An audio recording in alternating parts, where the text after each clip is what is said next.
हाँ भाई दोस्तों, क्या हाल है। वाइन और परफ्यूम्स में क्या क्या समानता है। हाँ, वाइन और परफ्यूम में बहुत सारी समानता है ना। मज़ेदार बात। आइए देखते हैं वाइन और परफ्यूम में क्या क्या समानताएं हैं। वाइन बनाना एक आर्ट है, परफ्यूम बनाना भी एक आर्ट है। वाइन पीने के बहुत सारे नियम होते हैं, परफ्यूम्स लगाने के भी बहुत सारे नियम होते हैं। किस तरह से परफ्यूम लगाएं, कैसे लगाना चाहिए, वो आप डिस्क्रिप्शन में देख सकते हैं। मेरा एक वीडियो है कि परफ्यूम्स कैसे लगाएं, वो पूरा आप वीडियो देख सकते हैं। वाइन भी तरह तरह की होती है, परफ्यूम्स भी तरह तरह के होते हैं, जैसे red wine, white wine, rose wine, ice wine, dry wine और स्पार्कलिंग वाइन, जिसको शैम्पेन के नाम से ज़्यादा जाना जाता है, स्पार्कलिंग वाइन कहते हैं उसे। परफ्यूम भी अलग अलग तरीके के होते हैं, वो वीडियो भी आप डिस्क्रिप्शन में देख सकते हैं, जो लिंक दिया गया है।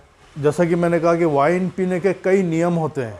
जैसे रेड वाइन अक्सर रेड मीट के साथ पी जाती है, वाइट वाइन वाइट मीट के साथ पी जाती है, कुछ एक वाइन होती है जो सी फूड के साथ पी जाती है, कुछ वाइन होती है जो डिज़र्ट के साथ ली जाती है, जो खाने के बाद आखिरी में लास्ट में जो मीठा खाना पसंद करते हैं, चीज़ केक या उस तरीके के जो चॉकलेट मूस है, इस तरीके के जो फ्रेंच और यूरोपियन डिज़र्ट होते हैं, यूरोपियन मिठाइयाँ होती हैं, उसके साथ अलग वाइन पी जाती है। परफ्यूम्स में भी दिन के परफ्यूम अलग होते हैं, रात के परफ्यूम अलग होते हैं, गर्मियों के परफ्यूम अलग होते हैं, ठंड के परफ्यूम अलग होते हैं, ऑफिस के परफ्यूम अलग होते हैं, पार्टी के परफ्यूम अलग होते हैं। तो ये समानता है वाइन में और परफ्यूम में। अलग अलग तरीके की वाइन होती है, अलग अलग तरीके के परफ्यूम होते हैं, अलग अलग तरीके से वाइन को पिया जाता है, अलग अलग तरीके से परफ्यूम को लगाया जाता है। जैसे विस्की और रम वगैरह होती है तो पैक के हिसाब से दी जाती है, लेकिन वाइन हमेशा ग्लास के हिसाब से दी जाती है, और उसमें भी ग्लास कभी भी पूरा नहीं भरा जाता, वो ऑलमोस्ट आधा ही भरा जाता है, आधा से भी कम रहता है। और उसको पीने का तरीका है कि भाई उसको आप पहले हिलाइए, फिर स्मेल कीजिए, फिर मुंह में लेके थोड़ा गार्गल टाइप का कीजिए, तब वाइन पी जाती है। तो और परफ्यूम लगाने के भी अलग अलग तरीके होते हैं।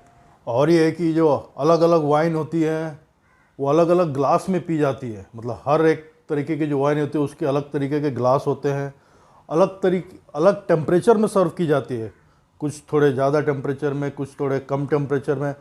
और जो अलग अलग वाइन के ग्लास होते हैं उनको पकड़ने का तरीका भी अलग होता है।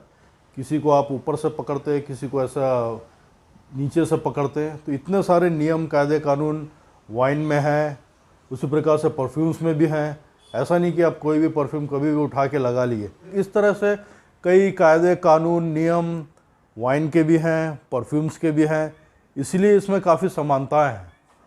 और ये कि अगर आप कोई भी अच्छी पार्टी में जा रहे हैं, आप कौन सी वाइन पी रहे हैं उससे दर्शाता है कि आप कितने स्टाइलिश हैं, आपका टेस्ट कैसा है, आप कितने शौकीन हैं।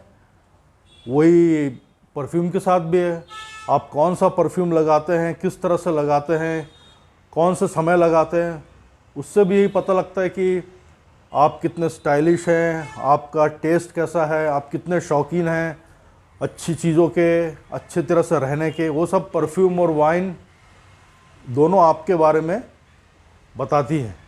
तो ये भी समानता है परफ्यूम्स और वाइन में। और ये कि है कि जितने अच्छे परफ्यूम हैं सारे फ्रांस से आते हैं, फ्रांस में बनते हैं। और वाइन्स भी जो अच्छी वाइन हैं वो भी फ्रांस और इटली से आती हैं।